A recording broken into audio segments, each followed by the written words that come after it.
Hi, everybody, and welcome to Torcana Investment Podcast number 11. This is Colin Murphy, and thanks for tuning in. Today, I'm going to talk about the 5 real estate money myths. Okay, now obviously, money is one of the biggest barriers to getting started in real estate investment, and for many of us, it's a motivation to get started in the first place. You're dreaming of leaving your desk job, you're dreaming of creating a passive income, you're dreaming of building up a strong retirement or securing a great future for your kids. But whatever the reason, money plays a very important role. But there's loads of misconceptions about money's role in real estate investment. And today I'm going to focus on the 5 big ones that I've come across in the last few years. So what I mean by misconception is something that seems like common sense, something that seems logical, but it's actually not how it really is. It's not how the world works. So I'm going to go through some of these money myths and how you can conquer them and get over them. The first and the biggest myth is that you need loads of money to start investing in real estate. That's just not true. Um, I mean, obviously, I would never encourage anybody to gamble all of their savings to start investing in real estate. I always am a firm believer that everybody should have at least 3 to 6 months rainy day money that never gets touched for your day to day expenses and doesn't get touched for your real estate investment either. But you don't need a fortune to get started in real estate medicine. I mean, there is finance available out there. A lot of people do have equity in their homes to take out second mortgages. A lot of people would have access to friends and partners that would be delighted to go into a real estate venture with you if you took the initiative and did your homework and presented an opportunity or a business plan to them. There's a lot of people out there that would have the inverted commas rich uncle that would be happy to invest with you. So obviously, investing in real estate isn't like trading your house for a bigger house. That's just an extra expense. I mean, the reason most people try to invest in real estate is to create a passive income, to grow your money. So it's not an expense. You're trying to generate this money so that you can get rental income that'll pay for the cost of property over time. So bear that in mind when you're thinking about investing in real estate. It's not an expense. It's an investment. And you just need to be a little bit creative, because one thing is for sure, the earlier you start investing, the better. I mean, there's plenty of stories out there of people in university and people in their early 20s that have taken control of their finances, set down some big goals, and started their real estate journeys very young. I mean, there's no point in waiting until waiting 10 or 15 years to accumulate a ton of money to start investing. You're better off starting younger, if at all possible, and use creative ways to borrow money, raise money, go into joint ventures, get second mortgages, and just get started. There's a lot of good books out there. Certainly, if you go to a website called biggerpockets.com, there's a lot of different blogs and forums on creative ways to finance. So I'd encourage people to check those out. So, first myth is you need a lot of money to start investing. It's just not true. Second myth is that you're going to lose money in the beginning until you get the hang of real estate investing, because real estate is very risky. That's not true either, because real estate isn't like stocks or bonds or gold prices. I mean, you're not just buying these Fortune 500 stocks and just blindly hoping things will go well and hoping that you're going to have a good year. That is what happens when you invest in stocks or bonds or commodities. Real estate's not like that. You have control of a lot of things in real estate. I mean, if you take the time to educate yourself, you take the time to research the market, take the time to get a property in a solid area where the tenants are likely to be stable, where you take the time to do your due diligence on a good property management company, where you take the time to get things done right in the house, that you don't do a half-assed job of renovating it. If you get all those things right, and that's just pure education. That's just time and energy. But if you get those right, it's a calculated risk, and education mitigates it a lot. Real estate, for me, is far less risky than investing in other things which I have zero control over. With real estate, I have a lot of control over things, and it's true that you learn as you go along. You get better at investing as you go along, but you still need to get started. You're not going to get experience unless you get started in the first place. And if you need a certain amount of time to educate yourself on what kind of property you're going to buy and what kind of team you're going to work with. But once you've got there, don't be afraid of the risks in real estate. There is some there. You should have some You should have some money set aside for a rainy day if anything majorly goes wrong. But don't be afraid to jump in. Real estate for me is less risky than other passive forms of investing where you have zero control on what's going on in the market. Okay, so that's a myth. Myth number 3 is that you should focus on getting the cheapest properties you can find. That the good deals are the cheapest properties. That's definitely not true. Oh my goodness. There's a lot of other factors to you getting a good real estate deal than the price of the property. Take my word on that. I mean, cheap properties can be great. They can be good deals, but they can just as easily be nightmares, especially if you're jumping in with 2 feet without doing your homework. I mean, the problem with cheap properties is that they usually come with a lot of hidden problems that you're going to have to fix after you buy them.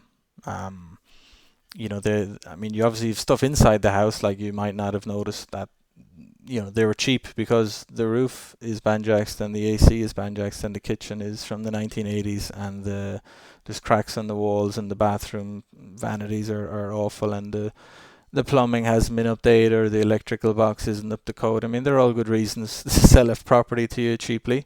Other good reasons is that it's on a terrible street that's been going downhill. I mean, there's lots of areas that improve over time, and there's lots of areas that go downhill over time. So if you're in a street where things have been getting worse and worse, and by that I mean crime is going up, foreclosures have been going up, the quality of the tenants has been going down.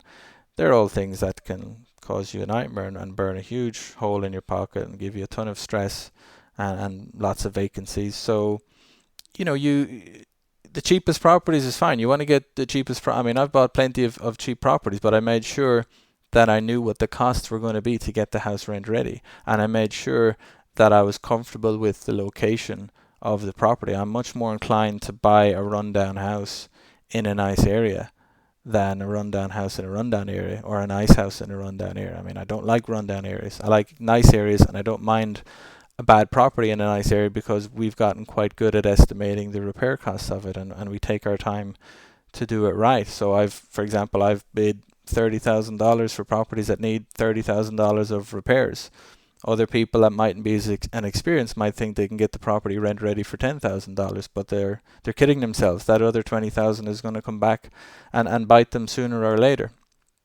Okay, so that's a myth that you should focus on the cheapest properties. I mean, I literally know people that search for properties every morning and they search by price to see what the cheapest ones are. I always search by map locations. I look at the maps rather than the actual property details or the prices. I know the areas which are nice, and I'll look at the dots on a map instead. That's how I start my mornings, to be honest with you.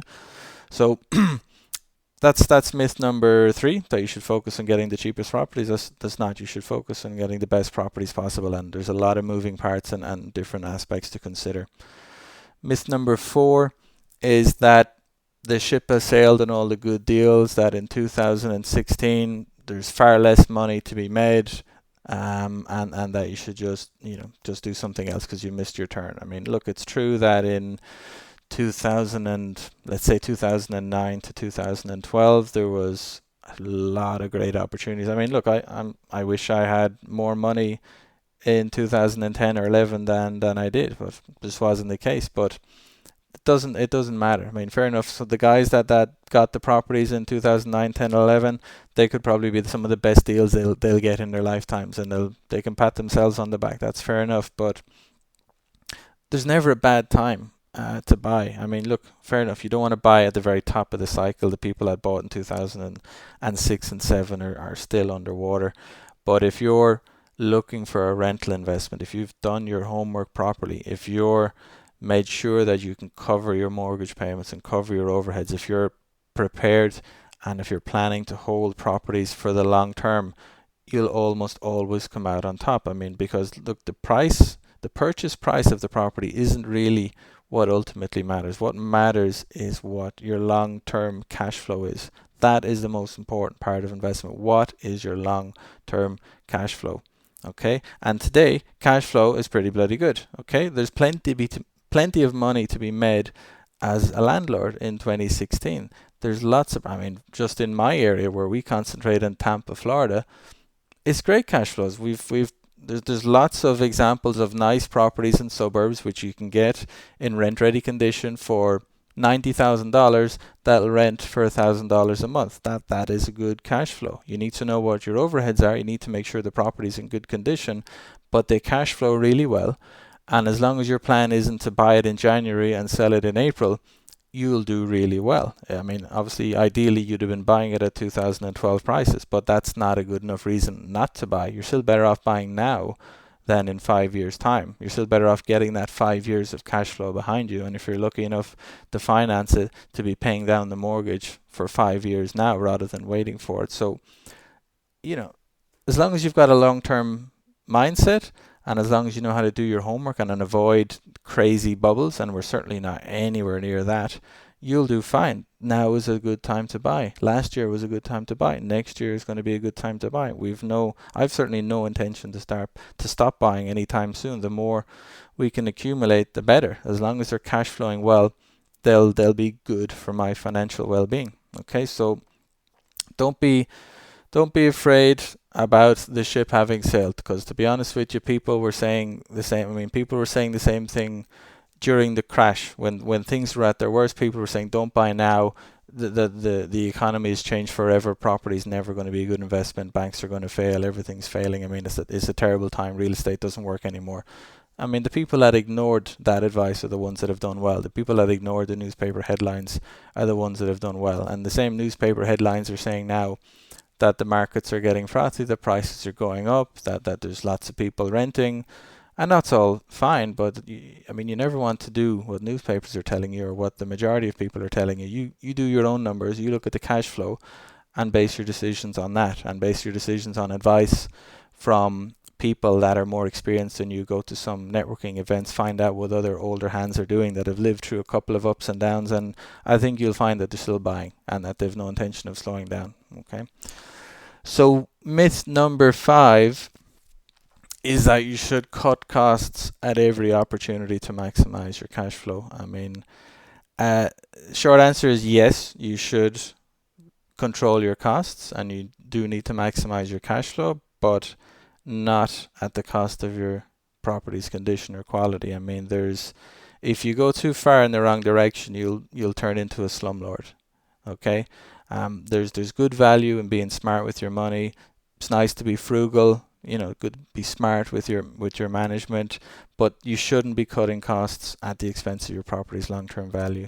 You shouldn't be putting band-aids on things that should be repaired properly. You shouldn't be saving $1 today when it would be better to spend it and save more in the long term. So don't go for quick fixes. If something breaks, repair it properly the first time.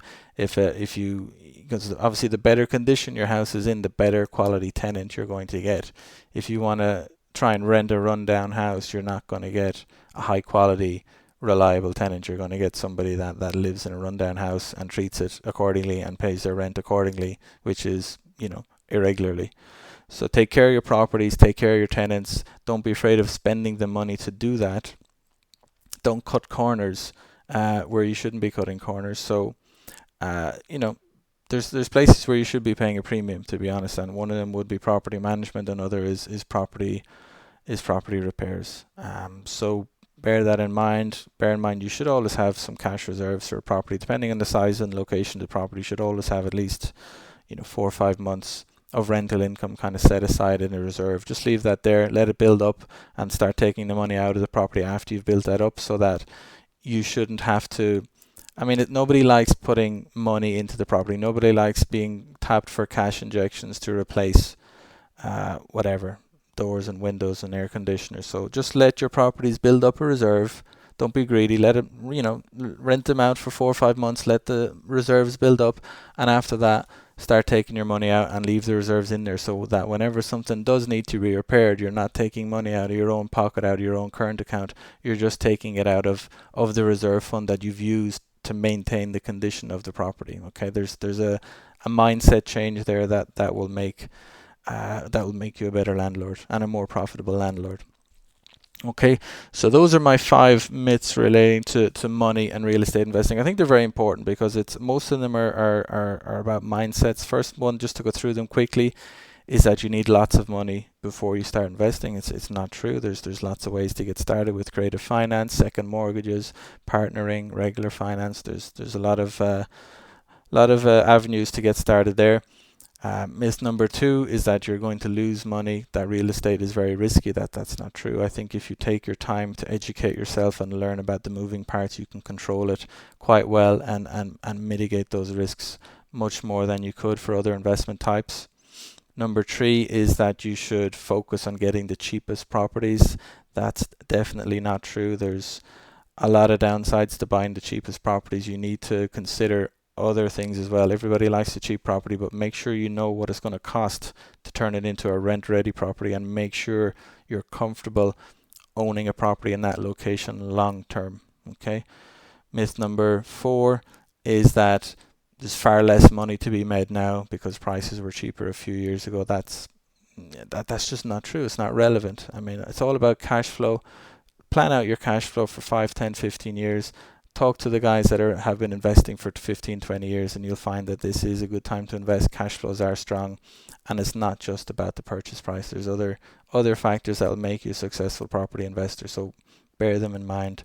And myth number 5 is that you should cut costs at all opportunities to maximize your cash flow. I mean, I've seen plenty of cases where people have run their properties into the ground just to extract every available penny from them, and have never done any maintenance or any repairs. You can see a lot of, especially multifamilies where duplexes and triplexes are listed, and you can clearly see somebody's owned them for 10 or 15 years. They haven't spent a penny on it, and they've just got the property to a stage where it's literally uninhabitable, and they've never maintained any reserves. They've never replaced what they should have replaced, and now they're just going to sell it. Whereas if they'd have been managing that property, they could have held it for 30, 40, 50 years and earned far more from it, rather than trying to sell it to a cash buyer as a wreck. I mean, they're not doing themselves any favors there at all. So there is certainly a process there where you should control your costs.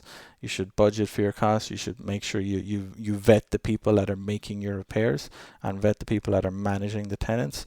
But you, spend what you need to spend to keep the property in good long-term rent-ready condition to get those cash flows going for you. Okay, so I hope you found that useful. Those are the 5 myths relating to money and real estate. Appreciate you listening as always, and I'll get back to you soon with another podcast. This is Colin Murphy from Torcana, signing out.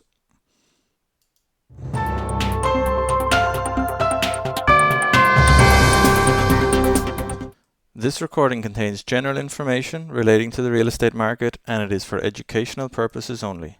Buyers should always seek appropriate legal, tax and financial advice from suitably qualified professionals before entering into any real estate transaction. Actual returns from rental properties will always vary from person to person and deal to deal based on unique circumstances. While we have no reason to doubt the validity of comments of any guests on our show, we do not warrant their accuracy. Opinions of the host are not necessarily shared by other employees and partners of Torcana and its subsidiaries.